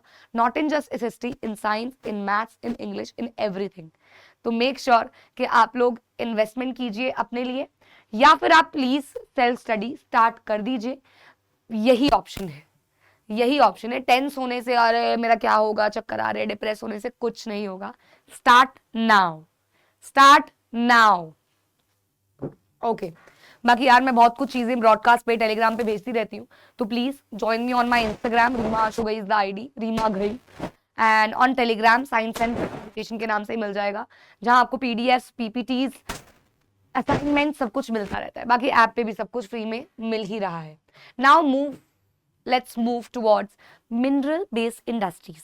अब मिनरल बेस्ड इंडस्ट्रीज काफी सारी हैं, यस काफी सारी हैं, बट यहाँ पे आपको ये पता होना चाहिए कि इंडस्ट्रीज जो मिनरल्स को, मेटल्स को एज अ रॉ मटेरियल इस्तेमाल करती है, इन्हें कहा जाता है मिनरल बेस्ड इंडस्ट्री। क्या आप कुछ नाम बता सकते हो? नाम आगे ही ले लो ना, नाम आगे ही ले लो। सबसे पहले बात करेंगे आयरन एंड स्टील इंडस्ट्री के बारे में। Iron and steel industry is the देखो एक बात और मैं तुमको पहले ही बता दूं, इसमें ना इंडस्ट्रीज काफी सारी हैं। आयरन एंड स्टील है, इसके बाद एल्यूमिनियम स्मेल्टिंग आएगी, इसके बाद केमिकल इंडस्ट्री है, इसके बाद फर्टिलाइजर इंडस्ट्री है, इसके बाद सीमेंट इंडस्ट्री है, ऑटोमोबाइल है। तो यहाँ पे सारा का सारा आपको मैंने फ्लो चार्ट दिया है, लेकिन आपको इसमें क्या क्या आ सकता है मैं साथ साथ बताती चल रही हूँ, तो मार्क करते चलना, वो इनके अंडर लिखोगे। मैं इतना सारा यहाँ नहीं लिख सकती थी, तो मैं आपको हर एक का इंपॉर्टेंट बताती चलूंगी, ठीक है? तो ये मार्क करके रखना, मैं पहले ही बता रही हूँ। सबसे पहले कौन सा कर रहे हैं हम कर रहे हैं सबसे पहले आयरन एंड स्टील इंडस्ट्री। तो बच्चों सबसे पहले स्टील इंडस्ट्री एक बेसिक इंडस्ट्री है, ये बाकी इंडस्ट्रीज के लिए रॉ मटेरियल्स बनाती है। हैवी है, मीडियम है, लाइट है, हर तरीके का आयरन पाया जाता है। Depend on it for their machinery, अलग अलग तरीके के जो इंडस्ट्रीज हैं, हैवी, लाइट और मीडियम, इस पर डिपेंड करती हैं। Steel is needed to manufacture a variety of engineering goods, construction materials, defence, medical, telephonics, scientific equipment, variety of consumer goods बनाने में स्टील जो है वो काम आता है। Production and consumption of steel is often regarded as the index of a country's development.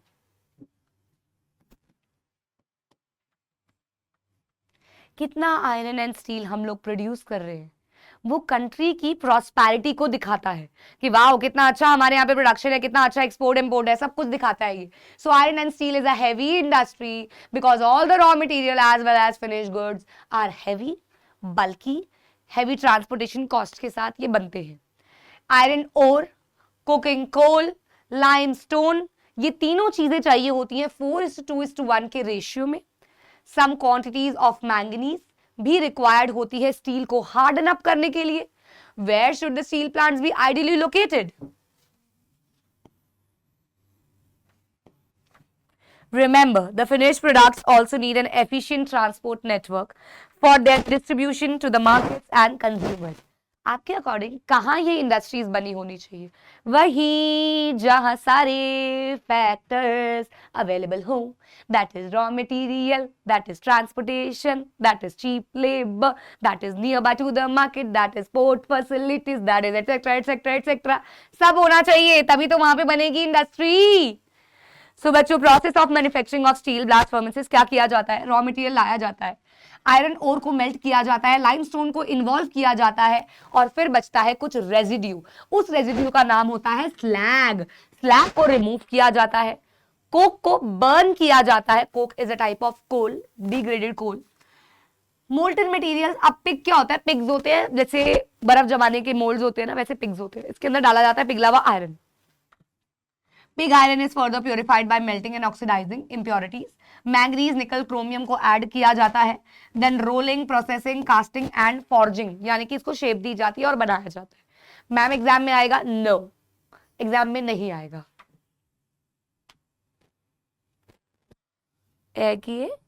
Iron and steel plants, okay okay. Port है यहाँ पे विशाखापट्टनम, इंपॉर्टेंट। ओके, नाउ अब कौन सा क्वेश्चन बनेगा इसके अंदर? यही मार्क कर रही हूं। Chota Nagpur plateau region has the maximum concentration of iron and steel industries. Why?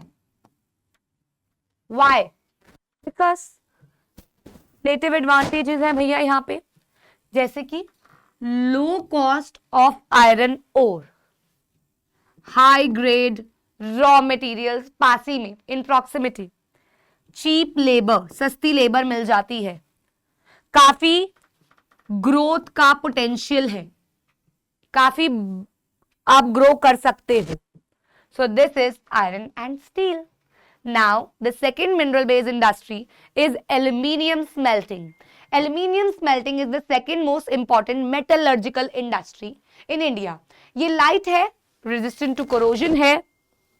जिसने मेरा मिनरल्स वाला चैप्टर पढ़ा है उसको ये याद होगा। एल्यूमिनियम के बारे में मैंने बताया था, एक फैक्ट भी बताया था कि बाद में जाके पेरिस में भिखारियों के हाथ में एल्यूमिनियम के कटोरे मिलने लगे। याद है कि राजा महाराजा पहले इस्तेमाल करते थे।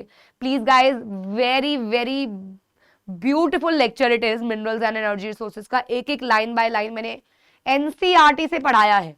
बेटा एनसीईआरटी से पढ़ना क्लास 10th वालों के लिए बहुत इंपॉर्टेंट है, तो इसीलिए भले ही लेक्चर्स लेट आ रहे हैं लेकिन सारे लेक्चर्स मैं इस यूट्यूब पे डालने वाली हूँ, सारे एक एक करके एक एक करके एक एक करके। हाँ जी, so aluminium smelting is the second most. अच्छा, ये हो गया है। क्या है भैया इसकी प्रॉपर्टीज? ये लाइट वेट है, इसमें कोरोजन नहीं होती है, गुड कंडक्टर ऑफ हीट है, मेलिएबल है, मेलिएबल मतलब शीट्स में ड्रॉ हो सके, स्ट्रॉन्ग हो जाता है जब इसमें और भी मेटल्स एड ऑन किए जाते हैं। It is used to manufacture aircraft, utensils, बर्तन, wires. It has gain popularity क्योंकि ये स्टील, कॉपर, जिंक, लेड का एक भारी सब्स्टिट्यूट बन के आया है। ड्यूरेबल भी काफी है। एल्यूमिनियम स्मेल्टिंग प्लांट जो है वो कंट्री में लोकेटेड है ओडिशा, वेस्ट बंगाल, केरला, यूपी, छत्तीसगढ़, महाराष्ट्र, तमिलनाडु। इन सारी जगहों पे ये अवेलेबल है।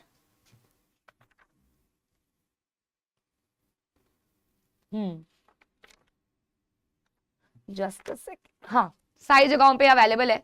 हम पेज नंबर 64 पे है। मैं ना इसमें कुछ ऐड हुआ है वो बताने वाली थी, इसलिए मेरे को देख रही थी मैं पेज नंबर क्या है। 65 पे ऐड हुआ है।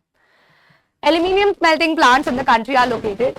बॉक्साइट, बॉक्साइट इसका एक रॉ मटेरियल है जो कि the raw material use in the smelters is a very bulky dark reddish colored rock. The flowchart given below shows the process of manufacturing aluminium. Regular supply of electricity and a short source of raw material at minimum cost are the two prime factors of location of the industry. क्या दो चीजें major चाहिए aluminium smelting के लिए? वो ये है कि रॉ मटेरियल मिलता रहे, साथ ही साथ पावर सप्लाई रहे। ये दो चीजें बहुत जरूरी हैं एल्यूमिनियम स्मेल्टिंग के लिए, ठीक है? Okay, I missed the flow chart, but इसमें लिखा हुआ है 4 to 6 टन ऑफ बॉक्साइट से 2 टन ऑफ एल्यूमिनिया बनता है और 1 टन ऑफ एल्यूमिनियम बनता है। तो इससे एक्सट्रैक्शन होती है। रॉ मटेरियल बॉक्साइट ट्रांसपोर्ट किया जाता है, क्रश किया जाता है, डिसॉल्व किया जाता है, उसके बाद निकल के आता है हैवी इलेक्ट्रिकल सप्लाई प्रोवाइड करने के बाद एल्यूमिनियम। मैम एग्जाम में आएगा a big no, a big no नहीं आएगा एग्जाम में। नेक्स्ट हम बात करेंगे केमिकल इंडस्ट्री के बारे में। Chemical industries in India is fastest growing and diversifying sector.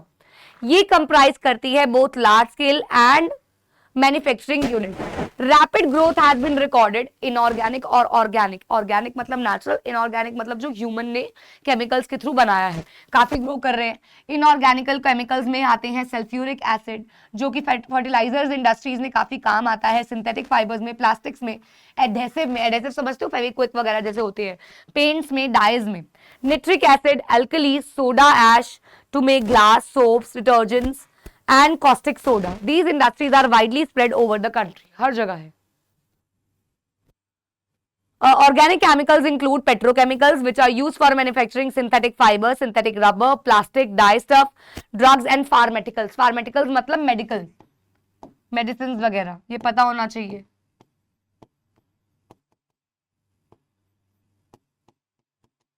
Medical units. Now organic chemical, अच्छा ये बाद में आ गया, सॉरी ये बाद में आ गया, ये ना गलती से बाद में लगा दिया. एल्युमिनियम के साथ है, ये केमिकल के साथ नहीं है, ये एल्युमिनियम के साथ है, ठीक है, ये एल्युमिनियम के बाद आना था. Sorry my bad. So organic chemicals plants are located near oil refineries, क्योंकि यहाँ पे हमें पेट्रोकेमिकल की जरूरत पड़ती है. The chemical industry, okay, which industry is its own largest consumer? तो इट्स केमिकल, क्योंकि ये आपस में ही एक दूसरे के केमिकल्स परचेज करते रहते हैं, organic inorganic. Basic chemicals undergo processing to further produce other chemicals that are used for industrial application, agriculture और डायरेक्टली फॉर कंज्यूमर मार्केट्स. बस ये ज्यादा इंपॉर्टेंट नहीं है केमिकल्स वाला.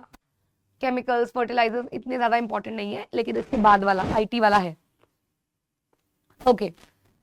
Fertilizer industry. Fertilizer industry is centered around the production of nitrogenous fertilizers, mainly urea, phosphatic fertilizers, ammonium phosphate, and complex fertilizers, which have a combination of nitrogen and NPK.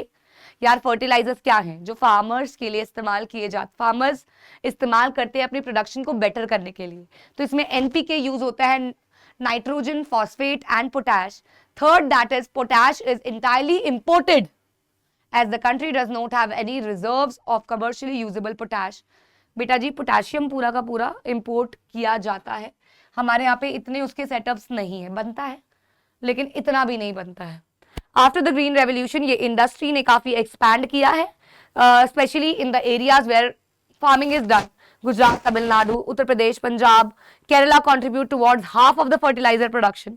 Other significant producers are Andhra Pradesh, Orissa, Rajasthan, Bihar, Maharashtra, Assam, West Bengal, Goa, MP, Delhi, Karnataka. Now it's cement industry. Cement industry में क्या है बच्चों? ये construction के लिए बहुत important है. Building houses, factories, bridges, roads, airports, dams for other commercial establishment. This industry requires bulky and heavy raw materials जैसे कि limestone, silica, gypsum. Coal and electric power are needed apart from rail transportation. तो बेटा cement तो जरूरी है, बहुत सारी production में काम आता है, बिल्डिंग वगैरह में काम आता है. अच्छा, अगर आपकी पुरानी एनसीईआरटी है, देखो मेरे पास पुरानी एनसीईआरटी है, और the industry had strategically located plants in Gujarat, जो कि सूटेबल है पास की गल्फ कंट्रीज के लिए. गल्फ कंट्रीज के लिए मतलब जो भी सारे पड़ोसी एरियाज हैं उनके लिए काफी ज्यादा एक्सपोर्ट इजी हो जाता है. लेकिन ये वाला चीज ऐड हुई है, प्लीज ये नोट कर लीजिए.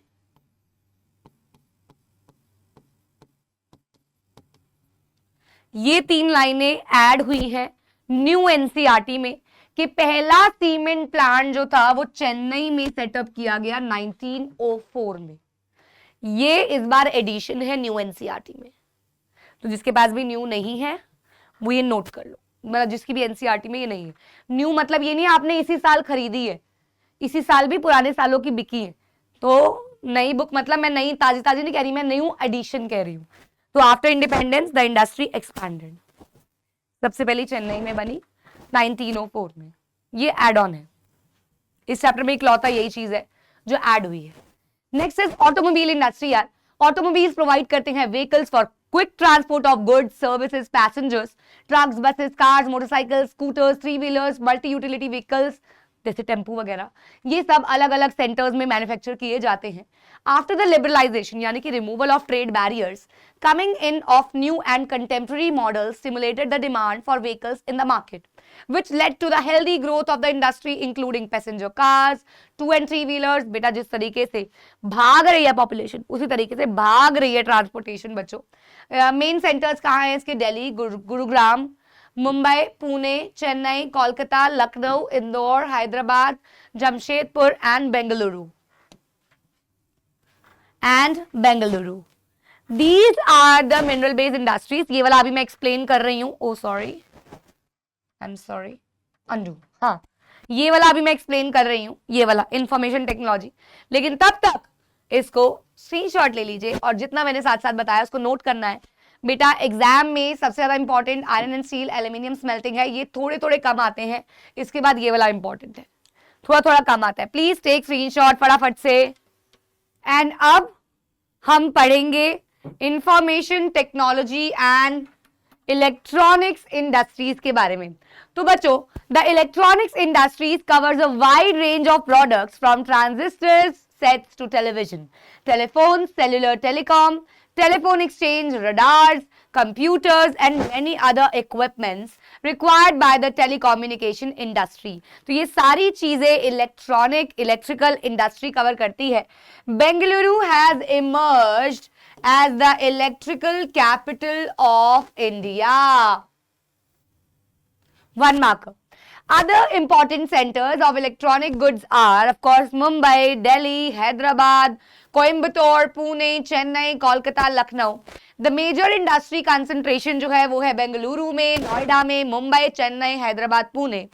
A major impact of this industry has been on employment generation। बेटा कोई भी इंडस्ट्री आ जाए एम्प्लॉयमेंट जनरेशन तो करेगी ही करेगी, कोई भी इंडस्ट्री बनेगी। साथ ही साथ इन्होंने हार्डवेयर सॉफ्टवेयर की भी सक्सेस लेके आए हैं आईटी सेक्टर में। Although industries contribute significantly to India's economic growth and development, ये इंक्रीज करती हैं environmental pollution भी। yes, next topic is industrial pollution and environmental degradation। यहां से 5 मार्कर क्वेश्चन बनता है बच्चों कि क्या करती है इंडस्ट्रीज जिससे पॉल्यूशन होता है, या क्या स्टेप्स आप ले सकते हो इसको मिनिमाइज करने के। दोनों ही इंपॉर्टेंट है। तो इंडस्ट्रीज ने इकोनॉमी में काफी कंट्रीब्यूट तो किया ही है, लेकिन ये इंडस्ट्री पॉल्यूशन भी काफी करती है, एनवायरनमेंट को डिग्रेड भी काफी करती है, चाहे वो लैंड हो, वाटर हो, एयर हो, नॉइज हो, जिससे एनवायरनमेंट डिग्रेड होता है। तो हम कुछ टाइप्स ऑफ पॉल्यूशन पढ़ेंगे बचपन वाले ही, एयर, वाटर, लैंड, नॉइज, और थर्मल के बारे में भी पढ़ेंगे। एक्चुअली वो वाटर का ही पार्ट बन जाता है। Also include thermal power plants. आइए देखते हैं। सबसे पहले एयर पॉल्यूशन, बचपन वाला ज्यादा डेप्थ में नहीं मेमोराइज करना, बना के भी लिख सकते हो कि एयर पॉल्यूशन होता है excess of bad air quality की वजह से। जितना भी स्मोक प्रोड्यूस करती है industries without fitting any chimneys और फिल्टर्स, ये बाहर आता है, रिलीज होता है और एयर को पॉल्यूट करता है। ये स्मोक प्रोड्यूस करना, चाहे वो बड़ी बड़ी फैक्ट्रीज में हो, पेपर की, ब्रिक बनने की, रिफाइनरीज की, ये टॉक्सिक गैस काफी हजार्डियस हो सकती है। क्या आप जानते हैं भोपाल गैस ट्रेजेडी के बारे में? इसके ऊपर एक सीरीज भी है। Air pollution adversely effects human health, lungs, बच्चों के लिए, प्रेग्नेंट लेडीज के लिए, बूढ़ों के लिए काफी ज्यादा अस्थमेटिक प्रॉब्लम्स भी क्रिएट करती है। Next is water pollution. Water pollution होता है ऑर्गेनिक और इनऑर्गेनिक तरीके का इंडस्ट्रियल वेस्ट पानी में डिस्पोज ऑफ कर देना विदाउट ट्रीटिंग देम, चाहे उसमें कलर रिलीज हो रहे हैं, डाइज आ रही हैं, भैया केमिकल्स हैं, वो सब वाटर में जाके मिलते हैं एंड वाटर को पॉल्यूट करते हैं। Main culprits in this regard are paper, pulp, chemical, textile, dyeing, petroleum, tanneries and electroplating industries that let out dyes, detergents, acids, salts, heavy metals like lead, mercury, pesticides, fertilizers, synthetic chemicals, etc. etc. As generate करना, हम sorry please don't mind, but हम जो विसर्जन भी करते हैं, ये विसर्जन जो भी हम इको फ्रेंडली नहीं होते, दूसरे वाले जो भी मूर्तियां बनती हैं जिसमें कलर्स का इस्तेमाल होता है, जो मटेरियल है वो घुलता नहीं है, जब हम वो विसर्जित करते हैं वो एक्चुअल में पॉल्यूट करते हैं। बड़े बड़े मूर्तियां होती हैं जिनको हम विसर्जित करते हैं, वेरी बैड। मतलब आप उनको 11-12 दिन पूज रहे हो एंड आफ्टर दैट आप एकदम से धक्का मार के फेंक रहे हो, ना वो डिस्पोज ऑफ हो रहा है ना वो घुल रहा है। इट्स जस्ट इको फ्रेंडली, कितने प्यारे होते हैं, लेके आइए, वो पानी में टब में ही घुल जाते हैं, खत्म, मतलब बिल्कुल कुछ भी रेजिड्यू भी नहीं बचता है, राइट। थर्मल पॉल्यूशन कब होता है? जब इंडस्ट्री से गर्मा गर्म पानी आके रिवर के ठंडे पानी में मिल जाता है। जैसे आपको सर्द गर्म होता है ना बच्चों, बाहर गर्मी से आए एकदम से एसी में बैठ गए, ऐसे ही बेटा अंदर एक्वेटिक लाइफ भी रहती है। इतना ज्यादा टेम्परेचर उनका डिस्टर्ब हो जाता है जिससे ये पॉल्यूट करता है रिवर को भी, एक्वेटिक लाइफ को भी। Dumping of waste, specially glass, harmful chemicals, इन सब की वजह से भी ये थर्मल पॉल्यूशन होता है। नॉइज पॉल्यूशन होता है बहुत तेज आवाजों से, जिससे हियरिंग इंपैयरमेंट भी हो सकती है, आप बहरे हो सकते हो, हार्ट रेट बढ़ सकता है, अनवांटेड साउंड इरिटेटिंग होती है, और साथ ही साथ इसको आप कैसे प्रिवेंट कर सकते हो? By applying silencers. So that's how you will make notes इसके आगे से। एयर पॉल्यूशन कैसे आप कंट्रोल कर सकते हो? Measures to control air pollution, filters लगाओ, एमिशन होने से रोको। देन ऑयल और गैस यूज करो इंस्टेड ऑफ कोल, पेट्रोलियम, जिससे स्मोक कम प्रोड्यूस हो। वाटर पॉल्यूशन को रीयूज रिड्यूस करो और हार्वेस्ट करो रेन वाटर, हॉट वाटर को ट्रीट करो। देन साइलेंसर्स वगैरह लगाओ, डंप करो आफ्टर ट्रीटमेंट, प्रॉपर ट्रीटमेंट के बाद ही इंडस्ट्रियल वेस्ट लैंड में डिस्पोज ऑफ करो। वाटर को नॉर्मल टेम्परेचर में आने के बाद ही रिवर में डिस्पोज ऑफ करो। तो these are some of the methods to prevent these pollution, और यही यहाँ पे लिखा भी हुआ है। आइए देखते हैं कंट्रोल ऑफ एनवायरमेंटल डिग्रेडेशन कैसे कर सकते हैं। Every litre of waste water discharge by our industry pollutes 8 times the quantity of fresh water. ये वाटर पॉल्यूशन वाला है जो मैंने यहां लिखा है ना, इसको मैंने शॉर्ट में लिखा था, ये वाला। तो कैसे रिड्यूस किया जाए इसको? देखिए बच्चों, जब आएगा ना इंडस्ट्री इन्वायरमेंट डिग्रेड करती है, तो उसमें आप हर तरीके के पॉइंटर्स डालोगे, एक वाटर का, एक लैंड का, एक थर्मल का, हर तरीके का। एक है उसको कैसे प्रिवेंट करें, कंट्रोल कैसे करें, वो अभी आगे आएगा। देखिए बच्चों, मिनिमाइज कीजिए यूज ऑफ वाटर, उसको रीयूज कीजिए जहां तक हो सके, रिसाइकिल कीजिए 2 और मोर सक्सेसिव एज तक के लिए। जो पानी आप गाड़ी इस्तेमाल कर रहे हो धोने में, उसमें पोछा निकाल रहे हो, गंदा कपड़ा, वो आप प्लांट्स में डाल सकते हो, there is no problem. Then harvest कीजिए rain water to meet water requirements. Hot water को ट्रीट कीजिए before releasing them in rivers. इससे क्या होगा, थोड़ा सा प्रिवेंट होगा पॉल्यूशन। ये 3 तरीके से किया जा सकता है। एक होता है प्राइमरी ट्रीटमेंट, एक होता है सेकेंडरी ट्रीटमेंट, एक होता है टर्शरी ट्रीटमेंट। प्राइमरी में क्या होता है, मैकेनिकली हाथों से ही ये किया जाता है, सेडिमेंटेशन डिकेंटेशन के प्रोसेसेस से। सेकेंडरी में ये बायोलॉजिकल प्रोसेस है, मशीनरी से। देन टर्शरी से ये बायोलॉजिकल, केमिकल, फिजिकल प्रोसेस है, यानी कि इसके अंदर मशीनरीज भी लगती हैं, कुछ केमिकल्स भी लगते हैं जिससे वाटर ट्रीट किया जाता है। तो ये 3 मेथड्स है जिससे आप ये कर सकते हो। इसके बाद आता है over drawing of ground water reserves by industry. ये भी एक ग्राउंड वाटर के पानी के लिए थ्रेट की बात है। Particulate matter in the air can be reduce by, अब एयर में कैसे कर सकते हो, ये वाटर का हो गया। एयर में कैसे, fitting smoke stacks to factories, chimneys लगाइए, फिल्टर्स लगाइए, और ऑयल गैस को यूज कीजिए instead of coal in factories. Machinery and equipment can be used and generator should be fitted with silencers. ये नॉइस के लिए हो गया, ये नॉइस के लिए हो गया।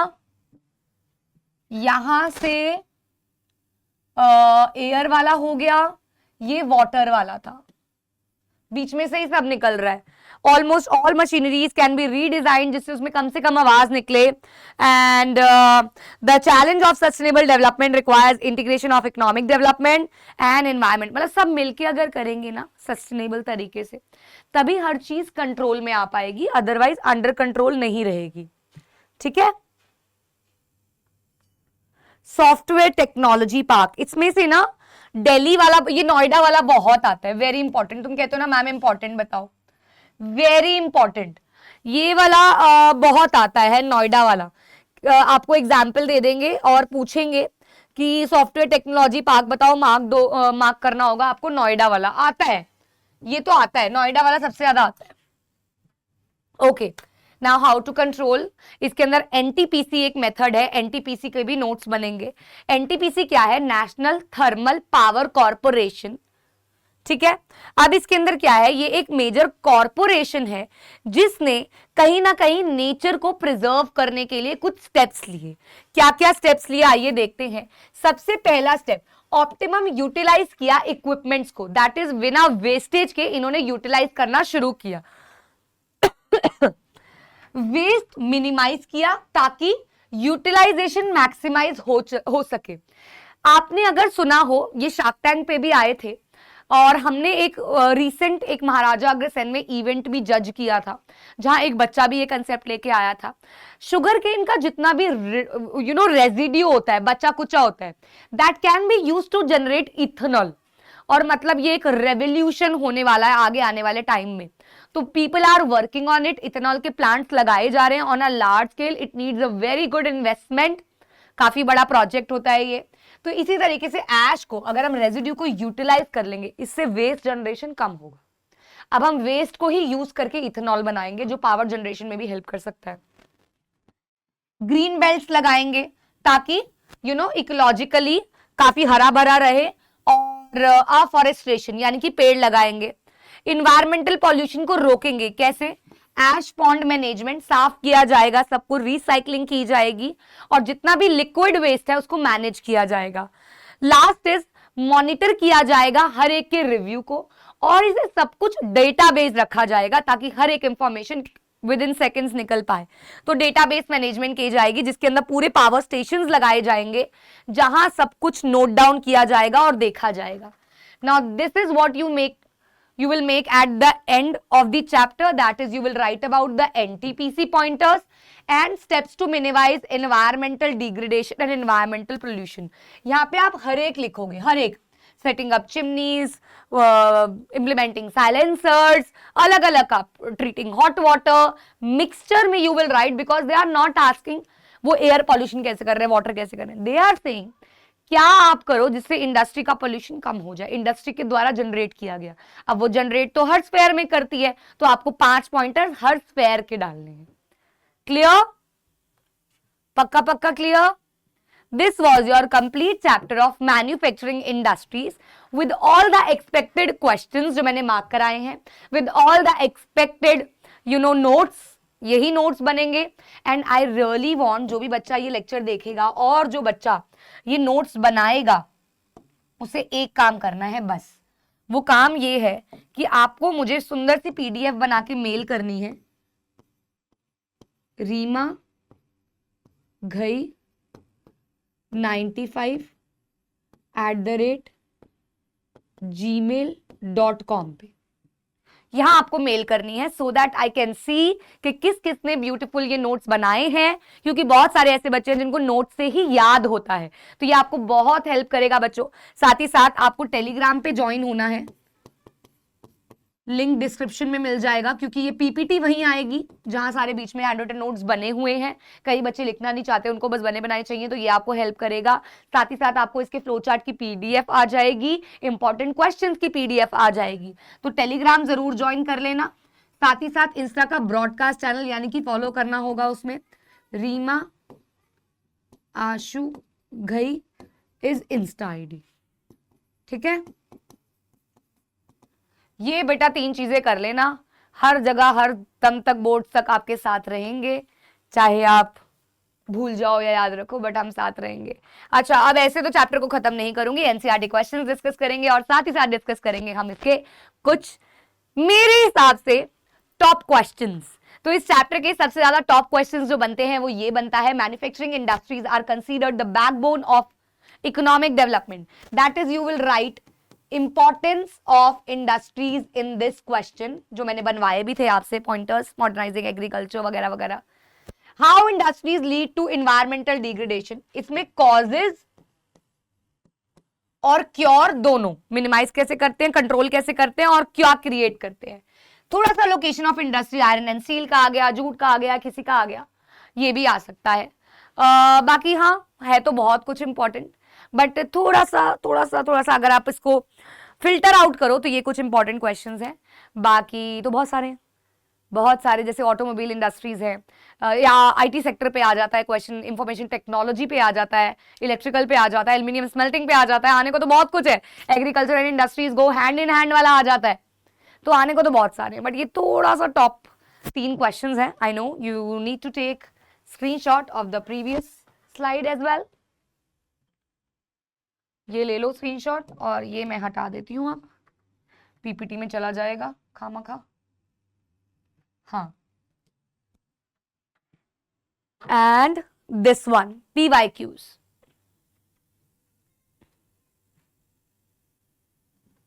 बाकी yes, of course, as I told, crash course is about to begin, होने वाला है. जल्दी से ज्वाइन कर लेंगे साइंस एंड फन की ऐप पे, जहां हम इसी तरीके से आपको सारा सिलेबस खत्म कराने वाले हैं. ये थोड़ा सा शेड्यूल है उसका, मात्र 999 में है. एंड इसी के साथ हमारा ये लेक्चर खत्म होता है. बहुत बच्चे कमेंट्स में लिखते हैं कि मैम कौन सी बुक लें, तो I would always suggest Shivdas. अगर आपको सैम्पल पेपर्स की चाहिए तो सैम्पल पेपर्स वाली भी है, और अगर आपको क्वेश्चन बैंक वाली जिसके अंदर चैप्टर वाइज क्वेश्चंस होते हैं वो चाहिए तो ये वाली बुक भी है. तो ये दोनों बुक्स आपको मिल जाएंगी, डिस्क्रिप्शन में लिंक है, लिंक से परचेज कर सकते हो आप. शिवदास की बुक्स बहुत अच्छी हैं इस बार की, और मैं पर्सनली इसी से पढ़ाती हूँ. बाकी यार एनसीईआरटी, मेरे notes, important questions more than enough है. नेक्स्ट चैप्टर आपको कौन सा चाहिए? मैं प्लान कर रही हूं print culture and the modern world, क्योंकि मैंने ऑलरेडी हिस्ट्री के यूरोप, इंडिया, ग्लोबल वर्ल्ड डाल दिया है. चौथा बस प्रिंट कल्चर बचा है, ए जा नहीं रहा. तो प्रिंट कल्चर मैं सोच रही हूँ अब डाला जाए एनसीईआरटी का लाइन बाय लाइन वाला. थोड़ा लंबा चैप्टर है बट ओके, मैं उसको डालूंगी. तो आप बता दो प्रिंट कल्चर मेरा सही डिसीजन है या पहले कोई और चाहिए? मैं डाल चुकी हूँ, मैं एक बार बता देती हूँ. ये 3 चैप्टर हिस्ट्री के, minerals, gender, religion and caste, political parties, हाँ 6 चैप्टर्स में डाल चुकी हूँ. तो आप मुझे बता, और ये 7वां डल जाएगा, और आप मुझे बता दीजिएगा नेक्स्ट आपको कौन सा चाहिए. तब तक के लिए पढ़ते रहिएगा. All the very best. मैं आपके साथ हूँ, सब आपके साथ है, साइंस एंड फन की पूरी टीम. Don't forget to like this video and comment कर देना यार कैसा लगा, चैप्टर समझ में आया कि नहीं आया, एंड शेयर भी कर देना एंड सब्सक्राइब भी कर देना. See you on the next lecture. पढ़ते रहिए तब तक.